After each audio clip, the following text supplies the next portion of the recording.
Okay, so square is divided into three congruent rectangles. Call this 3x. This is x, x, x. So remember the lengths are going to be the same. This would be 3x. Can we use them to get the perimeters? Perimeter of this square, so this will be 3x plus 3x plus 3x plus 3x. So the perimeter of this square is going to be equal to 12x.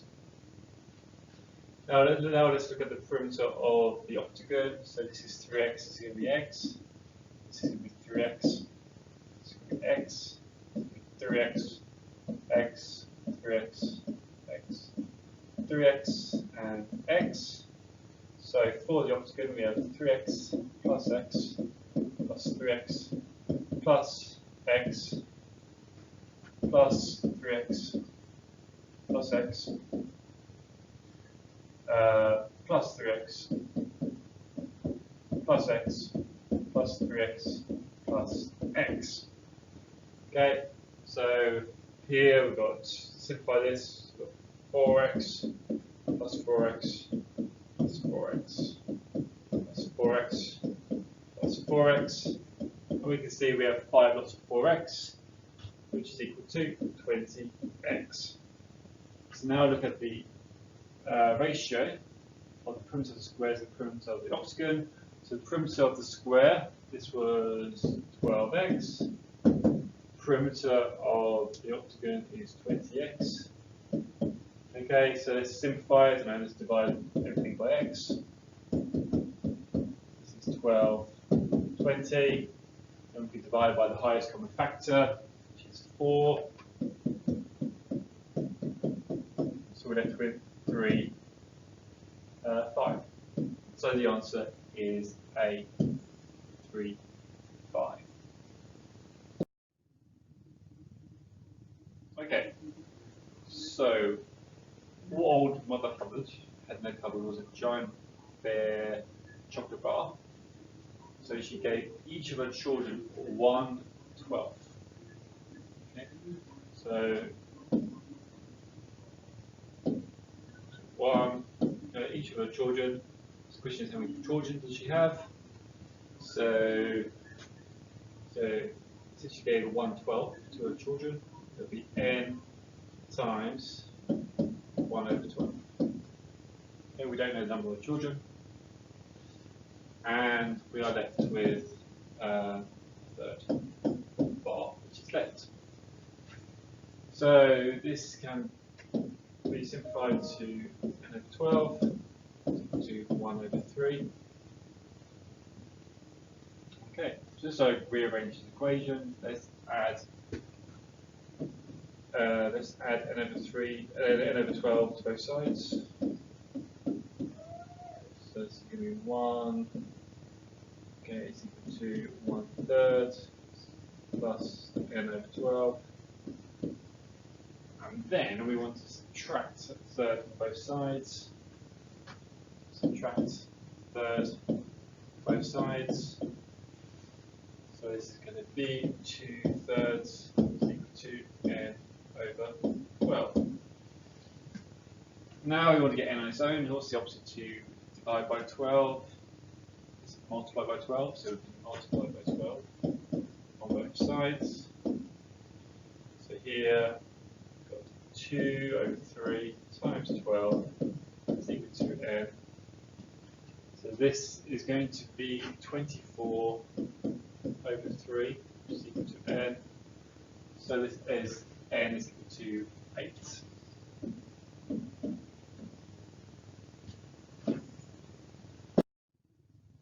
Okay, so let's look at this question.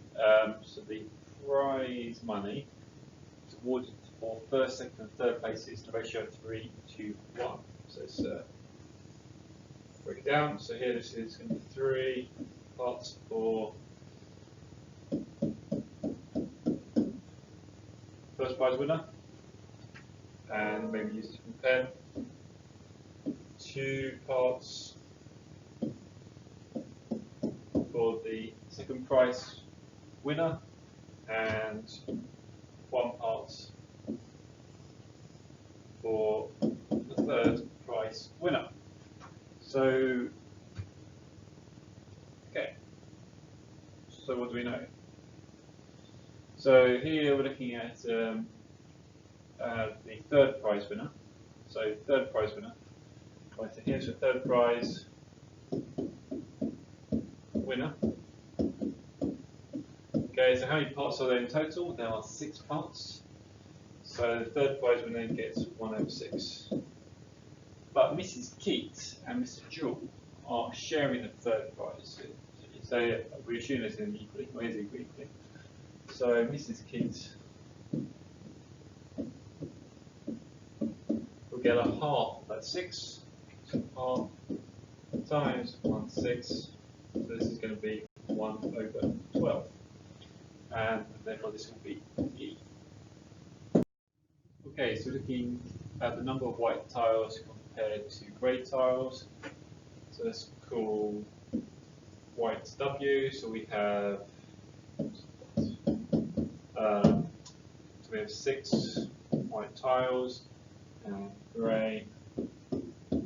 We have grey tiles. So we have 12. So looking for the ratio of grey tiles to white tiles. So 12 to 6, and we can simplify it to look at the highest common factor.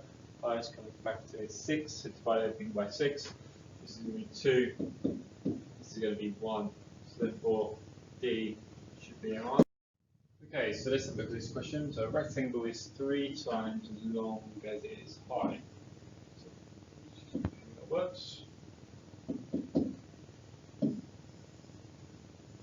Okay.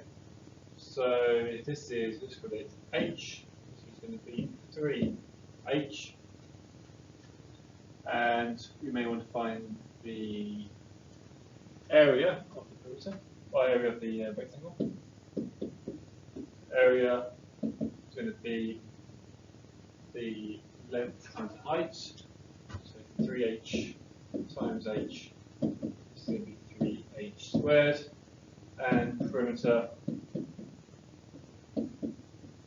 Okay, so just add up all the sides. So that's 3H plus 3H plus H plus H. So that's going to be 8H. Okay, so let's look at the square. Okay, and we have these lengths that we don't really know yet, but we do know that the area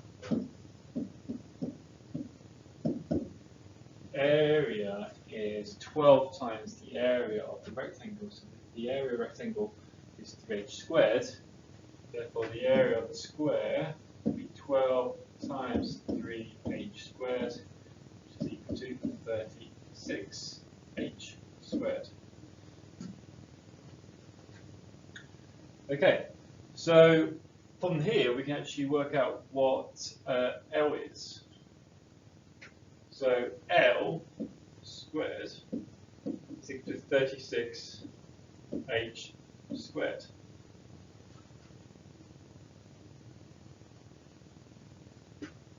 Okay, so L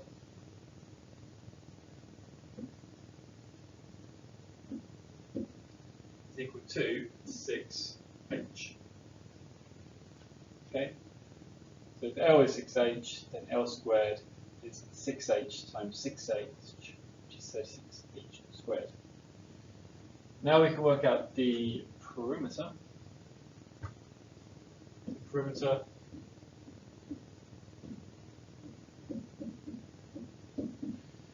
so it'd be 6H plus 6H plus 6H plus 6H. So we have 12H plus 12H, which is 24H. So now we can compare the perimeters of the square to the perimeter of the rectangle.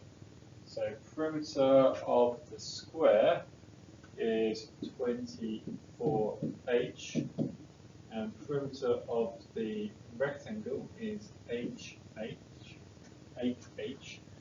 So if we divide by the highest common factor, which is 8h, this simplifies to 3, 1.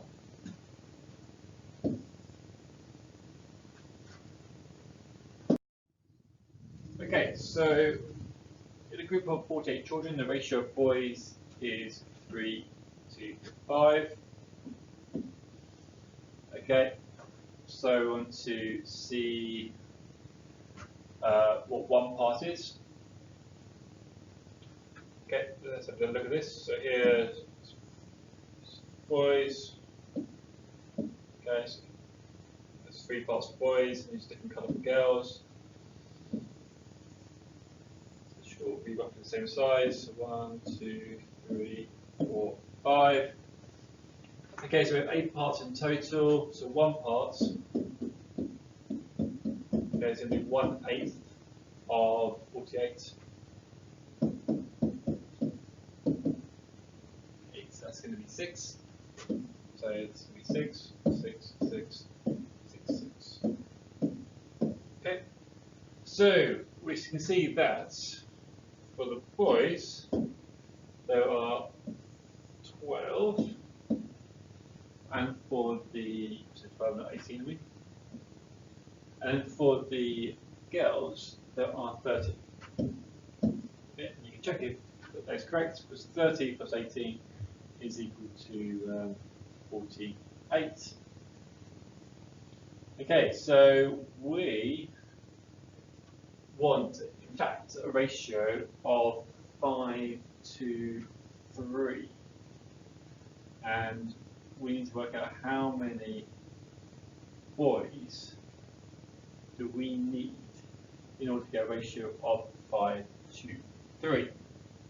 Okay, so again, let's use so we've got 5 to 3, so it'll be 8 parts. Colour. Okay, so here the girls, it's green colour. Girls, and then for the boys, I'm going to use blue colour.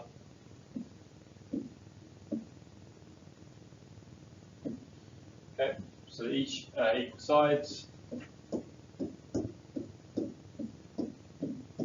Okay, so 5 to 3. Okay, so here we know that there are 30 girls. There's 30 girls here. Okay, so since we have 3 parts for girls, therefore each part is going to be 10. Okay, so this is going to be 10 as well. Okay, so how many people will there be in total for the boys? There will be 50. Okay.